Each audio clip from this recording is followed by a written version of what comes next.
This message comes from Edward Jones, where they believe rich is about taking care of what gives your life meaning. That's why your financial advisor personalizes your plan to help you preserve your progress and create something that lasts. Let's find your rich. Edward Jones, member SIPC.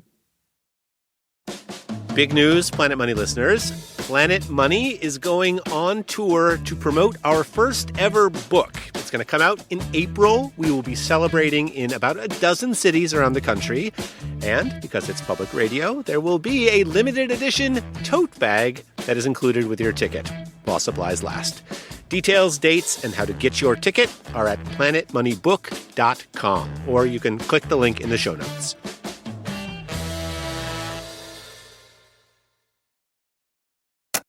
This is Planet Money from NPR.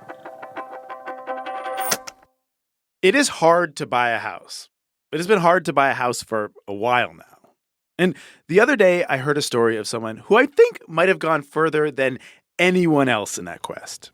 James Lawrence. James is your classic New Hampshire guy. He likes the cold, likes the mountains, and he likes his girlfriend's cats. Lorelai and Rory. Love it. Lorelai. And yes, they are named after the Gilmore Girls. Amazing. In 2019, James was in a bit of a tough spot, housing-wise. Yeah, James is in the National Guard. Yes, sir. You definitely do not have to call me sir, by the way. It's just how we talk. And the reason he was in a tough spot was because recently he'd gone off to do this National Guard officer training all the way in Missouri. And while he was away, he'd given up his apartment to save money. Which makes sense, but when he came back... My $900 a month apartment in Portsmouth had gone up to $1,500, $1,600, $1,700 a month in the city, and I'd gotten priced out. So James, like many people these days, moved back in with his parents. But they were far away, like hours from his school and his job at the front desk of a hotel. And so, in the fall, he had an idea. Instead of trekking hours every day, I rented a campsite where I just set up one of my tents. And I was literally living out of my car while going to work, while being in the National Guard, while going to school. This was okay for a little bit, but one night, James was sitting around the campfire. And I was probably on my second IPA when I realized, like, what am I doing? Like, this is ridiculous. It was right then and there that James had a realization that many, many people have had before him. He was going to get a place of his own. He was going to get a mortgage. He was going to spend his money not on rent, but on his future. So I was like, yeah, this is great. I'm just going to buy a condo. It's going to be great. You know, I have a little bit of money. I have the VA loan option. But then, like many bright-eyed and bushy-tailed prospective homeowners, he met the reality of the real estate market. Oh, there's listings. Oh, that's something I can't afford. Or that's an hour away. Or that, you know, it needs work. The main sticking point, though, was the down payment. He just didn't have enough to compete. And then it got worse. COVID hit, the housing market went wild. Rich Bostonians were coming to New Hampshire paying all cash. Yeah, now there was no way James could compete. Unless he somehow figured out how to get his hands on a wicked big down payment. So he came up with a kind of extreme plan. Get deployed. Because the money's really good, and if he went someplace a little bit dangerous, it could also include hazard pay. Cherry on top, all that he earned would be tax-free. And you know what? He did it. I am currently stationed in just outside Djibouti City, Djibouti, on the east coast of Africa. You shipped off to Djibouti to afford the down payment to a house. Yes, sir. 100%. Hello and welcome to Planet Money. I'm Erica Barris. And I'm Nick Fountain. Housing is too expensive. It's pushing people to extremes. Democrats have noticed this, noticed that talking about it plays well with voters.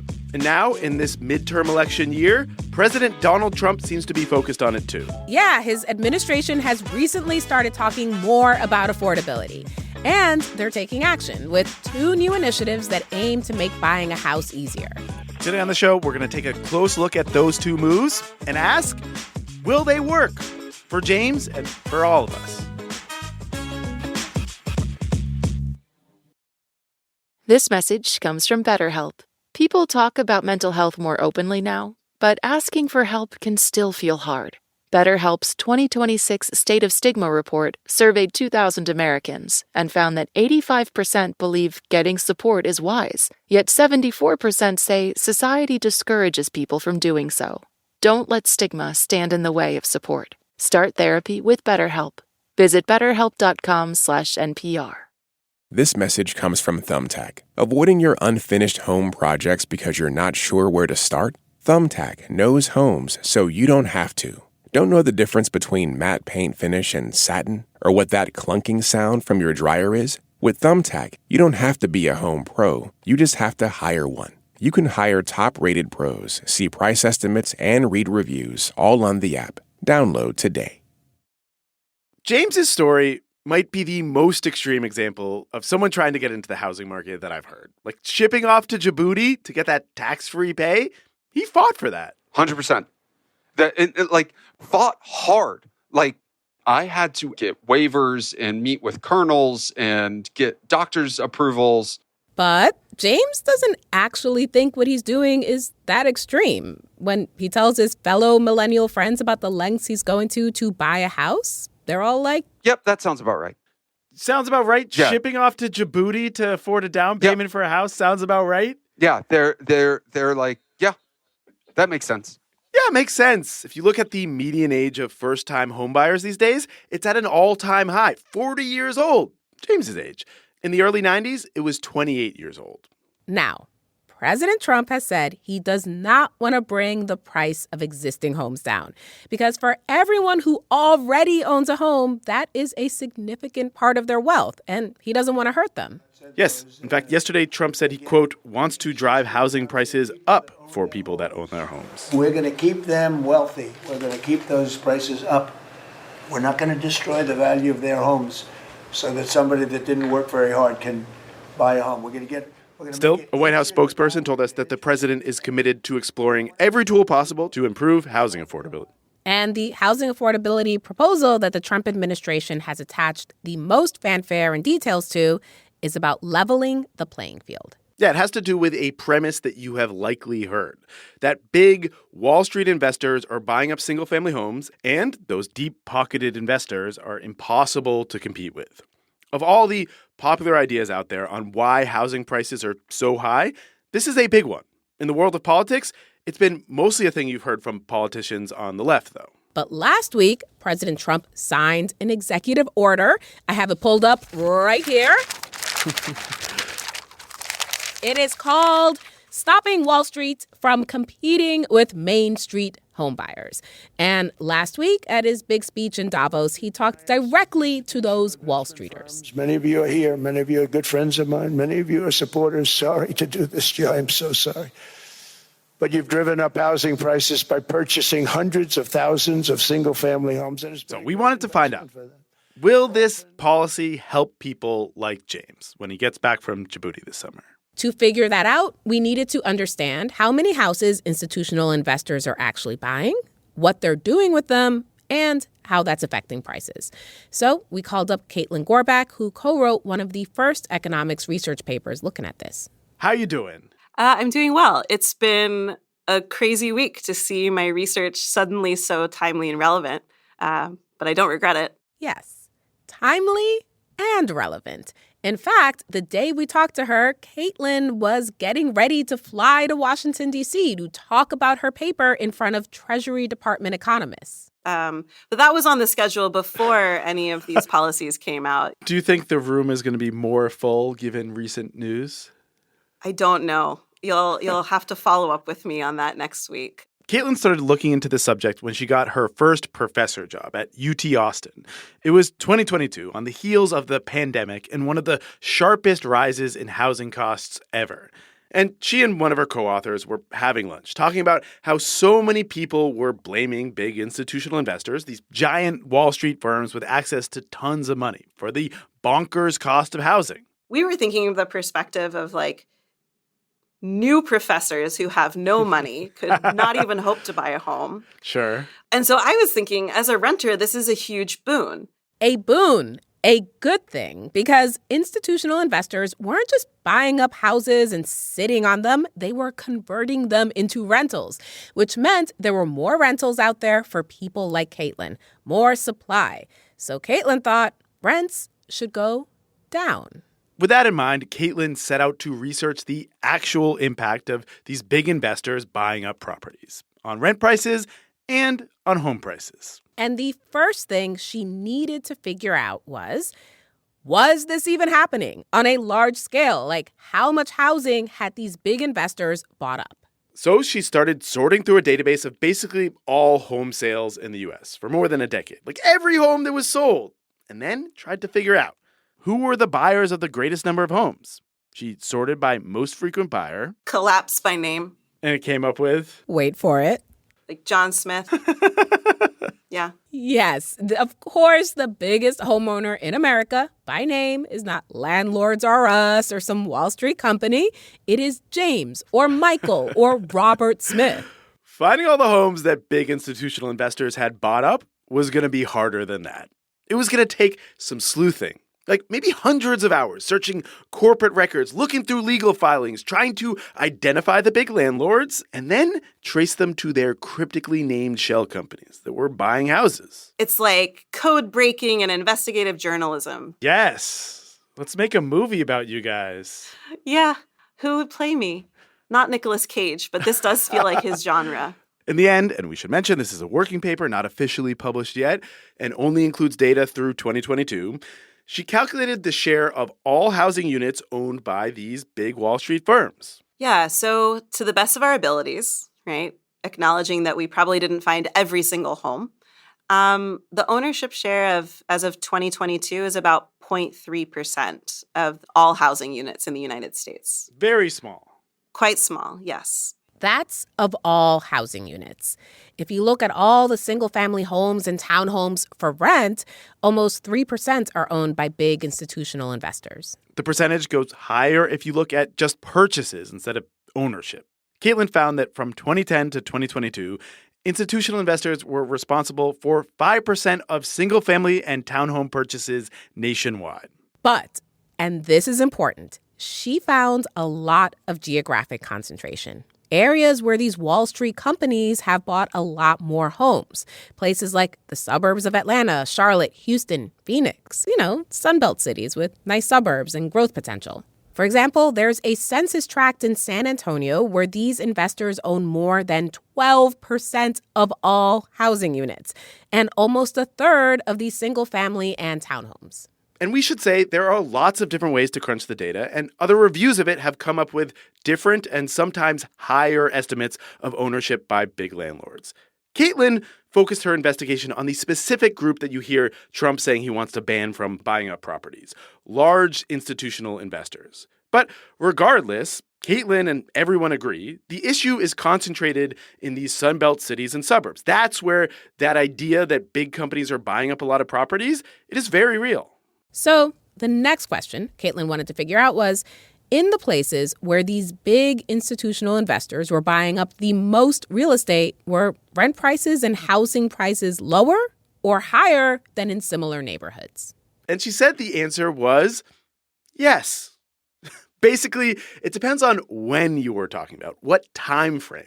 For example, there was a period when the industry was first kicking off that rents fell in neighborhoods with a lot of houses owned by big investors in comparison to similar neighborhoods. This was in the aftermath of the housing crisis. It was investors' first big foray into becoming big landlords.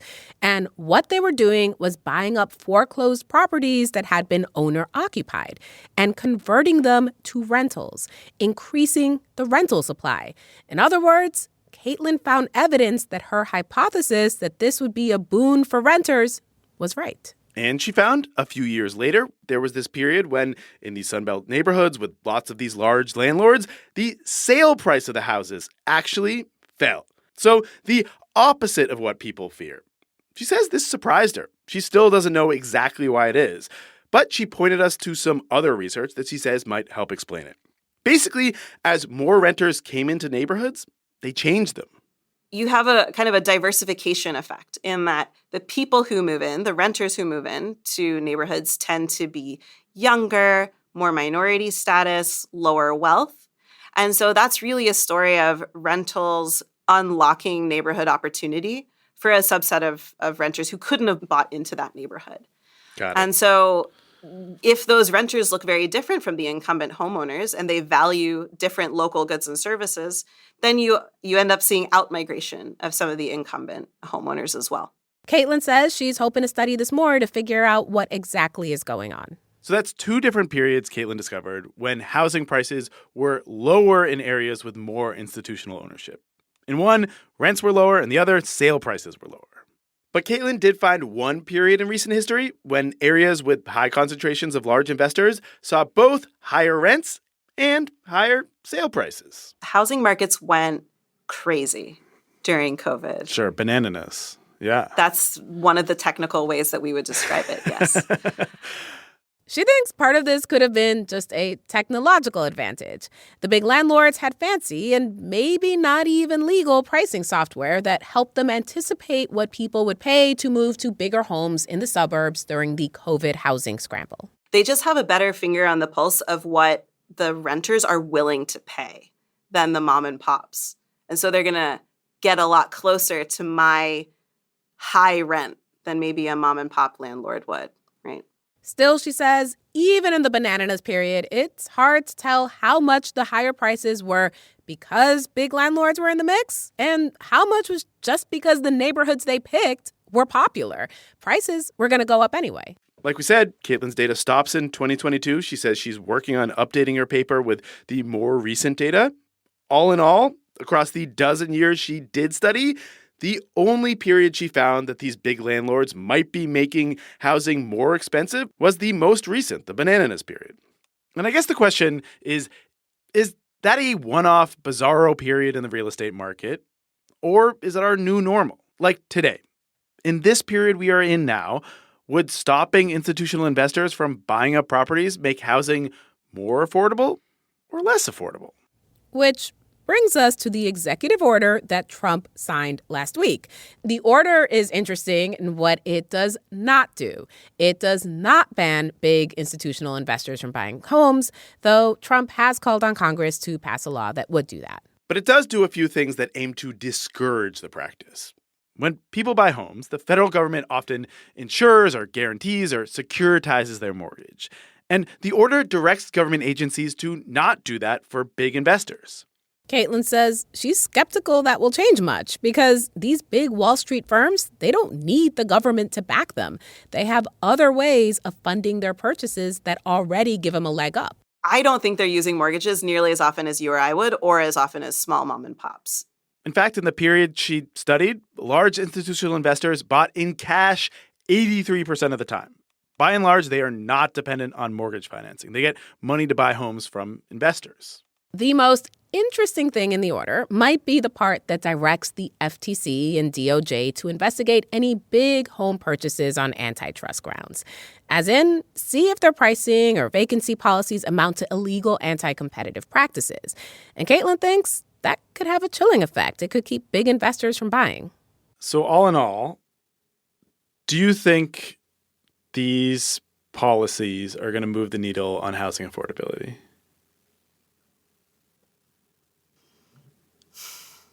Big pause, sigh. They're not a big enough share of the market to really move the needle for most Americans. They may move the needle if these companies take this executive order really seriously, especially like we talked about the FTC request. There might be some neighborhoods in Charlotte, Atlanta, Phoenix that do see some price relief. Some relief. For some people, maybe. There you have it. Yeah, not that conclusive.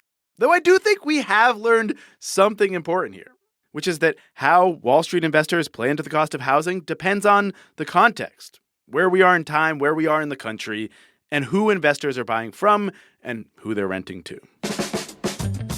Coming up after the break, there's another thing the Trump administration is doing to try to make housing more affordable, which has to do with a complex financial instrument that also was the inspiration for the Planet Money podcast. Yes, I go to bed every night thanking this complex financial instrument for my job. Is that weird? Yeah.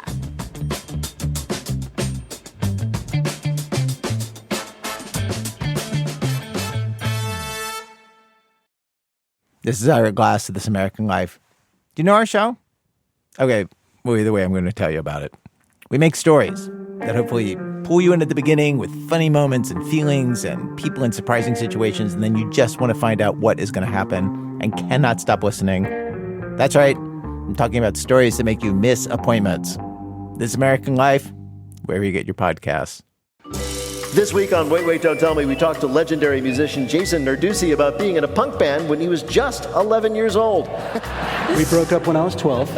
And, I just felt like I needed to go through puberty without band drama. Don't miss our full conversation and the rest of our games. Listen to the Wait, Wait, Don't Tell Me podcast in the NPR app or wherever you get your podcasts. When it comes to the Trump administration's proposals for making housing more affordable, the biggest thing to officially come out is that executive order limiting big institutional investors. Yeah, I'm going to be honest. We were expecting more on housing affordability during Trump's big speech in Davos last week. It was billed by the White House as the rollout of his housing affordability plan. But it ended up being not very focused on that. When I told them about Iceland, they loved me. They called me daddy, right, last time? But he did bring up a concrete new program. I've instructed government-backed institutions to purchase up to $200 billion in mortgage bonds to bring down interest rates. This is about mortgage rates. Mortgage rates are so important for housing affordability because they define how much you pay every month on your loan. And Trump is trying various ways to get rates down, including serious attacks on the Federal Reserve and its independence. But what he was talking about in Davos was his most direct intervention into the mortgage market so far. He's attempting to move the market for mortgage-backed securities. To help explain what those are and what he hopes to do, we called up this person. Who are you and what do you do? Okay, I am Susan Wachter, and I am a professor of real estate and finance at the Wharton School of the University of Pennsylvania. I love it how you introduce yourself. She sounds like the ring announcer at a boxing match. Let's get ready to explain mortgage-backed securities. I can't follow that, so I think you should keep going. All right. Susan is a big deal in the mortgage world. And we wanted to know, how is Trump's plan going to help people like Gilmore Girls loving potential homebuyer James in Djibouti? And Susan was like, well, in case you can't quite recall what mortgage-backed securities are, here's how it goes. James is going to go to a bank and say, I want a mortgage. The bank will then sell that mortgage as part of a pool of thousands of James mortgages. And that will get funded by investors who will bring money to the game. They are the ones who are ultimately lending to James.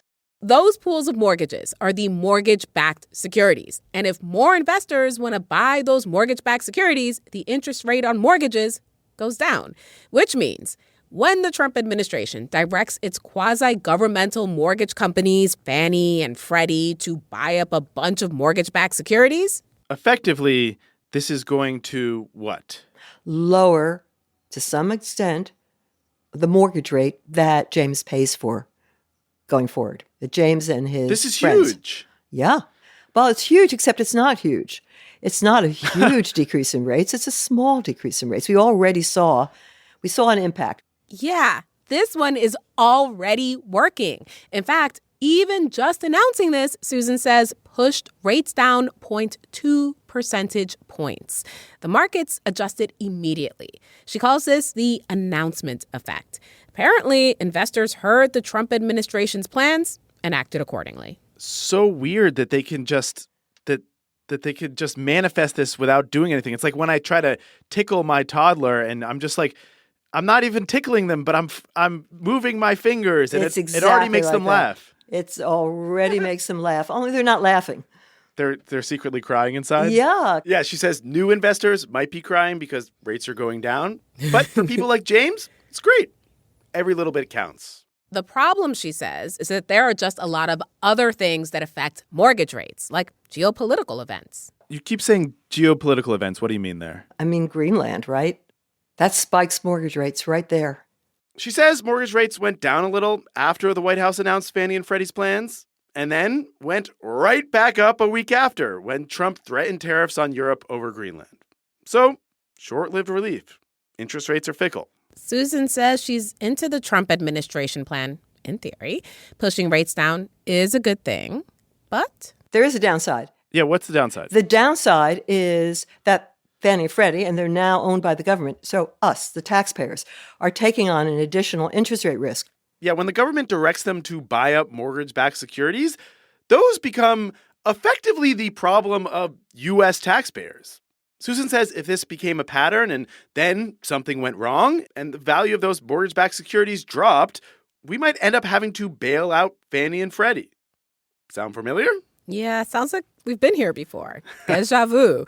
But the other thing we should discuss here is that these two policies, the only two the Trump administration has rolled out so far, both of them ignore the one thing most housing economists have been shouting from the rooftops, the root cause of the affordability crisis. Both of these are demand side. We need to solve the supply side part of this equation. We need to build more homes. Did you watch Trump's Davos speech? I did. Did you see the part where he said, basically, a lot of Americans' wealth is in their houses, and I don't want to crash the housing market. I don't actually want to bring down prices. That's absolutely correct. And recognizing that's important. So what we don't want to tank the housing market, bringing down the wealth of the folks who are counting on their home for retirement or maybe to fund their children's education. She says the best thing would be to keep prices relatively steady and build a lot of starter homes. Yeah, there's this weird tension here. Actually, one of the most clarifying things I've ever heard about the housing crisis was during a conversation with Caitlin, the UT Austin professor. She said, we as Americans think we can have it all. That we can have lots of affordable housing when we're young and lots of housing wealth when we're old. And those two things, those are in tension. Because if we want homes to be cheap, we need a lot of them. And if we want them to be stores of wealth, we don't. We want scarcity. Which absolutely stinks for first-time homebuyers like James. Yes. James is still in Djibouti, saving up. We are in a hardship zone, but this is good living. I have my own room. I have air conditioning. I have Wi-Fi. I'm talking to NPR right now. There are some very nice people that I've met out in the town, some very nice restaurants. But he's still dreaming of the day he gets home and can buy a place of his own. Why is it important for you to own a house? You know, I've lived in apartments and a condo my entire adult life. Mm-hmm. It feels like you're not in control of your own life when someone else is dictating how you live, where you live. Sure. And I would love to build a catio for the cats. I would love to take the cats outside. Yeah. I would love to have a garage where I can do more crafts and I don't know, do some woodworking. I'm a man in my 40s. Like, I got to start woodworking soon. Isn't that a requirement? Yes. Some people love apartments and some people love the city and they love the excitement and they love the noise. But I love New Hampshire and I love space and I love greenery and I like quiet, which is weird that I signed up to be in Djibouti for a year because it's opposite all of those things.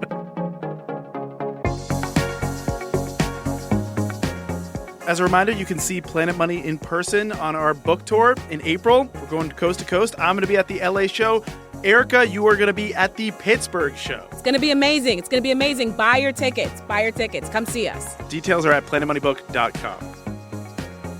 This episode was produced by Willa Rubin with production help from Sam Yellowhorse Kesler, and it was edited by Marianne McCune. It was fact-checked by Sierra Juarez and engineered by Cena Loffredo and Jimmy Keeley. Alex Goldmark is our executive producer. I'm Erica Barris. And I'm Nick Fountain. This is NPR. Thank you for listening.